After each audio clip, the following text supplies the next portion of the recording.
Yo YouTube, comment ça va aujourd'hui? Ici Kelbel et on se retrouve pour une nouvelle vidéo dans laquelle nous allons apprendre plein de trucs. Enfin j'espère. En tout cas moi j'ai appris des trucs. Parce que le saviez-vous, une grande majorité des objets que nous utilisons quotidiennement, ça vient en fait au tout début de la NASA, de la NSA si tu es américain. Voilà, il y a des objets j'aurais jamais su qu'ils étaient là grâce aux recherches menées par la NASA pour envoyer des hommes sur la Lune. Non mais quand même. Alors vous vous demandez lesquels sont-ils? N'attendons plus, c'est parti, on y va, jingle.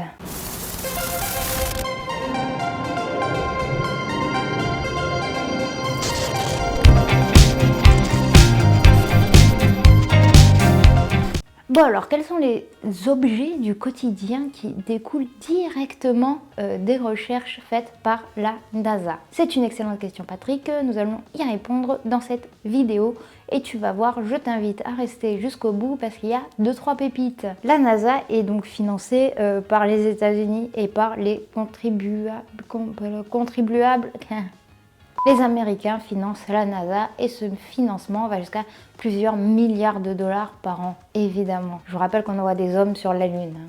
Donc oui, des milliards. Et un jour, quand même, les gens ils se sont dit, mais notre argent il va où? Il va que sur la Lune. Donc la NASA a sorti récemment, je dis récemment, je n'ai pas la date, donc moi j'ai découvert récemment que la NASA avait sorti un site internet nommé City and Home pour montrer tous les objets du quotidien qui découlent évidemment de leurs recherches. Je trouve ça hyper intéressant du coup de montrer au grand public ce que les chercheurs ont pu mettre au point pour la Lune et qui a pu être adapté dans la vie de tous les jours. Par exemple, le masque des pompiers pour commencer. C'est quand il y a le feu, tout ça, ils doivent rentrer dans un immeuble. Évidemment, ils ont un masque pour pas mourir étouffés. Je sais, ça coule de source. Cette invention de base, cette technologie, vient des recherches de la NASA parce qu'évidemment ils ont dû réfléchir à un truc qu'on met sur la bouche pour les astronautes pour quand ils vont marcher sur la Lune. Donc ce masque permet de ne pas s'étouffer avec la fumée. Alors le second appareil, c'est tout simplement les appareils dentaires invisibles parce que à l'époque on avait des fils de fer, hein, des chemins de fer on dit même, on avait des chemins de fer tout au long de la bouche, c'était magnifique. Personnellement j'en ai jamais eu, on m'a proposé d'en mettre un à 18 ans, j'ai fait wow frérot c'est trop tard là.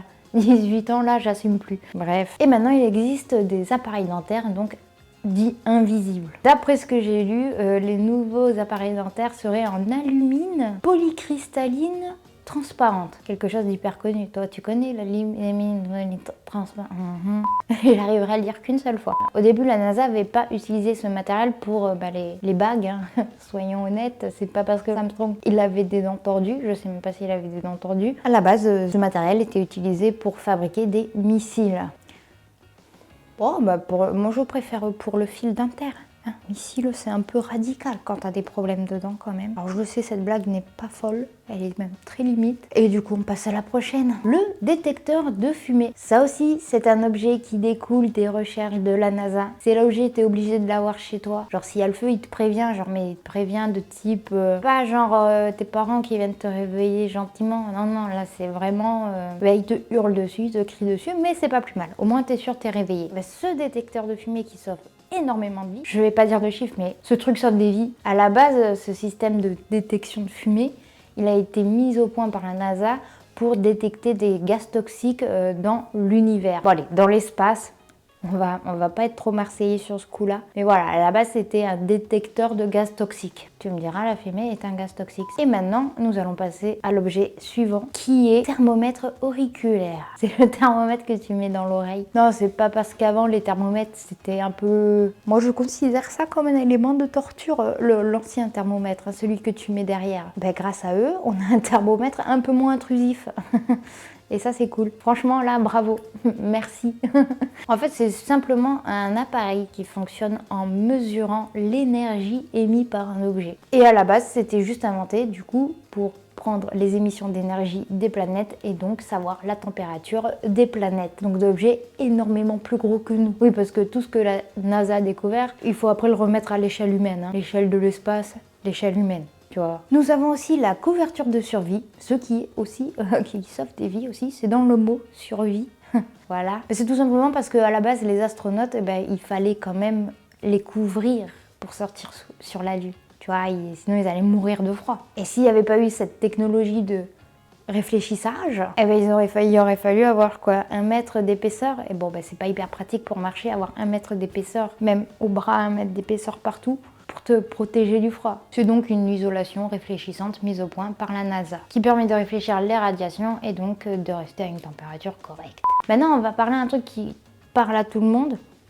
Les petits capteurs photo qu'il y a sur nos téléphones. Le capteur CMOS, c'est le fruit d'une collaboration entre une équipe d'ingénieurs de la JPL, Jet Propulsor Laboratory, avec un accent à couper au couteau, et la NASA.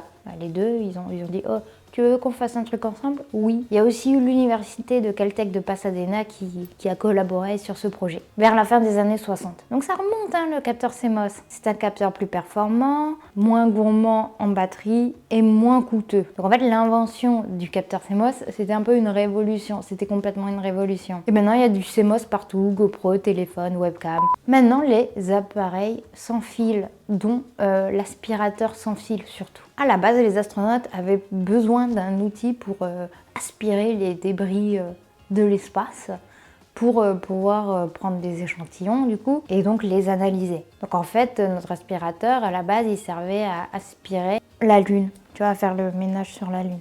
Il y a aussi les casques micro sans fil. Ça aussi, c'est ça. Merci la NASA. Parce que sans cette technologie de casque, on est trop dans le coronavirus là. Sans cette technologie de casque avec micro sans fil, eh ben, on n'aurait jamais pu entendre ce que Armstrong il a dit. One small step for man, one giant leap for mankind. Ça aurait été dommage. Après, cette technologie s'est améliorée dans les années 70, surtout pour les pilotes d'avion, jusqu'à être perfectionnée, évidemment, être rendue accessible au grand public. Sachez que les matelas à mémoire de forme, ça aussi, c'est grâce à une technologie de la NASA. À la base, c'était quand même une invention destinée à l'aéronautique. Elle date des années 60. Cette technologie avait pour objectif d'améliorer le confort, par exemple pour amortir un peu les chocs. C'était pas du tout fait pour dormir dessus. Et le dernier objet, c'est les lunettes de soleil. Enfin, le truc qui sert aux lunettes de soleil et, par exemple, les masques de ski. Dans les années 1980, les chercheurs de la NASA étudiaient les dangers de la lumière dans l'espace. Et grâce à ces recherches, ils ont développé un filtre, pas un filtre Insta, mais un vrai filtre, qui est aujourd'hui utilisé pour les lunettes de soleil, pour les masques de ski, pour les casques de scooter, etc., etc. En gros, grâce à la NASA, il y a pas mal de choses qui sont arrivées dans nos maisons et qui est pas mal utile, soyons honnêtes. J'espère que cette petite vidéo vous aura plu. Elle touche déjà malheureusement à sa fin. Il est donc temps pour moi de vous dire à ciao, bonsoir et à très bientôt pour de nouvelles vidéos. Surtout, n'hésite pas à t'abonner à ma chaîne YouTube. Je suis aussi sur les réseaux sociaux si tu as envie de me suivre. Et voilà, je mets d'autres vidéos là qui vont s'afficher. Comme ça, tu peux voir d'autres vidéos. C'est cool. Voilà.